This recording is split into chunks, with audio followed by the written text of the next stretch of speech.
I'm back, guys, and you remember in the previous video I talked about the 8 bills which our president actually assented to, right?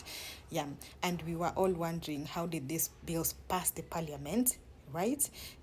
Because before a president assents to a bill, it has to go through the members of parliament. I mean, the parliamentary needs to approve it, and then it's taken to the president's desk, right? Okay, yeah. So majority of Kenyans were wondering how these bills actually passed, and they kind of feel betrayed. So I'm going to unpack how, yeah, using four ways to unpack this. So as I continue, I want to ask you, who is your member of parliament? Because that member of parliament does not care about you. Yeah, take it to the bank. I don't really care.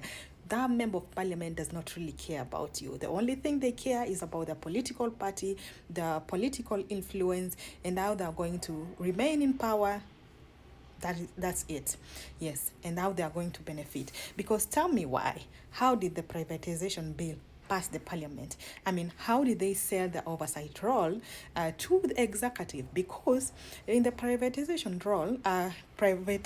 bill, it actually states that it's going to remove actually the powers from the parliament. I mean, when it comes to selling of state-owned enterprises, those are assets, there will be no need for parliament approvals anymore. Yeah, so that means the parliamentary themselves, they actually accepted to sell the oversight role. I mean, the role that we actually trusted them with, to actually act like watchdogs, question, ask for clarity, ask for transparency and accountability before even those assets are being sold.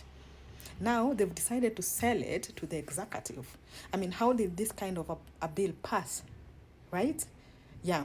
So, one, I want us to understand this. When it comes to these parliamentarians, it's like loyalty to their political parties outweighs their loyalty to, I'll say, public interest. Yeah. Because in Kenya, actually, the parliamentary is heavily influenced by two factors.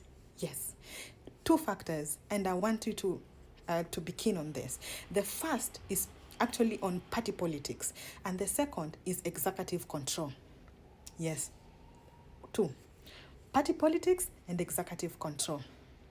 And and that's why when it comes to voting, these MPs will actually vote according to their party or coalition lines, and it has nothing to do with the substance of the bill. No matter how that bill is good or bad, it doesn't really matter to them. What matters is their loyalty to that particular party or to the executive who are controlling them.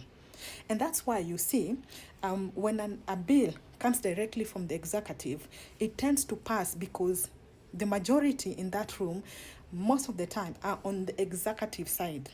So they will tend to use the powers to actually push for the bill to pass. Yeah?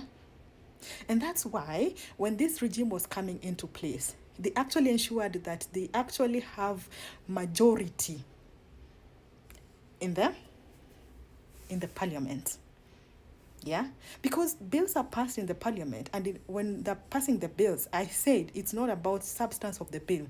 They're passing it, it's about how many numbers do they have to vote for that particular bill. They knew that when they are coming up with bills, they will need numbers to actually ensure that that bill passes the parliament. So, my people, it is about the loyalty to their parties, our party leaders, and nothing to do with loyalty to public interest. And that's why you will hear them say that actually the majority carried the day, or the government side carried the day. Yeah, it's no longer about substance of the bill. Number two, I want to talk about this. Public participation is very weak in Kenya. Yeah. And interestingly, according to the law, every bill in Kenya is actually supposed to undergo public participation. Do you know that? Yes, every bill in Kenya is supposed to undergo public participation. But the sad bit is that public participation in Kenya is like a tick a box exercise. Yes, I take it to the bank or leave it. A public participation in Kenya is like a tick tick box exercise. And why do I say this? It's because most of the time when they give us notices on the public participation forums, they either do it silently so that most Kenyans don't even know that public participation is actually taking place at a certain place. You get to hear about this when it's too late, or maybe days to public participation, and you also have your own errands or planned schedules that you cannot even be able to attend the public participation forums. Yeah. And the few that you tend to attend, you just realize that you are wasting your time and your opinions were never even implemented or incorporated. We've had those cases, right?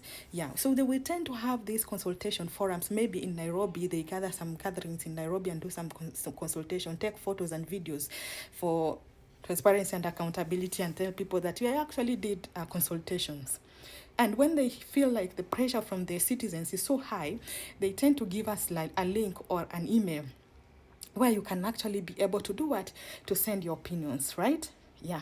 So when, let me take you back to the Anti-Finance Bill 2024.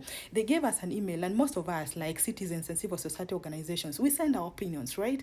And what happened? Those opinions were never catered for. They were never actually incorporated. Why? Because if they were incorporated, there's no way the members of parliament could have passed that bill. Them passing that bill, that means that whatever we aired, our opinions were never incorporated. Is it because they receive an overwhelming number of opinions or what? But don't they have committees? Don't those committees use our taxpayers' money to sit in those committees? Yeah, they need to evaluate and select meaningful ones. Do you want to tell me all of us submitted like opinions that are not meaningful? No. They do it intentionally. Yeah, they do it intentionally. And that's why after doing all this, they will tend to say, oh, the parliament will tend to say we did public participation. Technically, it looks like, yes, they did public participation, but meaningfully, no, it wasn't. So that's it. Number 3, guys, these members of parliament fear oversights. Yeah, I mean, guys, they fear something we call political risk. Remember when I talked about whistleblower protection and that they were undergoing something we call retaliation, right? These members of parliament, because they're politicians, they actually fear political risks, that they might actually lose their political influence, their positions in those committees, or maybe they will fear that the money that is supposed to come to their counties or their regions, like the community development funds, it will either be delayed or reduced. So they fear. Yeah, and they would rather dance to the tunes of their masters. Yeah, and we've had cases where when you try to oppose the regime, what is done? They retaliate, and sometimes you hear Ethics and Anti-Corruption Commission of Kenya going after these kind of politicians. And that's why most citizens actually tend to wonder if EACC is actually independent. Because why would they come after these politicians once they disagree in their parties or with the regime? Why can't they start following up these politicians way before this happens? Yeah, so that's the thing that is making actually most Kenyans wonder if EACC is actually acting independently. But anyway, they're actually doing their role. Yeah, in holding these politicians accountable. But anyway, these politicians fear that political risk, and that is why they will tend not to actually disagree. And that's why majority of them, when it comes to voting, they will either stay at home, or during the voting day, they will come and abstain. Only a few who are courageous will say no. Look back to the Anti-Finance Bill 2024. How many voted no? Majority of them voted what? Yes. Some abstained and some stayed at home, because they were not courageous enough to face it. Yeah? The last thing I wanted to talk about is incentives. You remember during the Anti-Finance Bill 2024, these members of parliament came to the public and started telling us how they were paid. How much was it again? Was it 100,000 or something like that? I can't really remember very well. But some of them were openly telling us that they were paid to actually vote yes. Think about that, guy. So that means they only care about themselves, right? But something else again, when it comes to incentives, it's like these members of parliament know that they're going to benefit from this kind of bills. Take, for instance, the land bills, right? When they're taking the power back to the Ministry of Land, they actually understand that they know that it will be easy for them to actually acquire land anywhere easily. And that's why they actually had to have that bill approved. Secondly, on the privatization bill, they actually probably knew they would benefit from this bill. I mean, some of them probably are eyeing some of these assets and they want to buy maybe the shares or something. And they understand if it has to pass through the parliament, then there will be questions and concerns from either the public or other members of parliament, right? And when it comes to conflict of interest, but they understand when they remove these powers from the parliament, no one will question them, right? I mean, they'll be able to purchase these assets.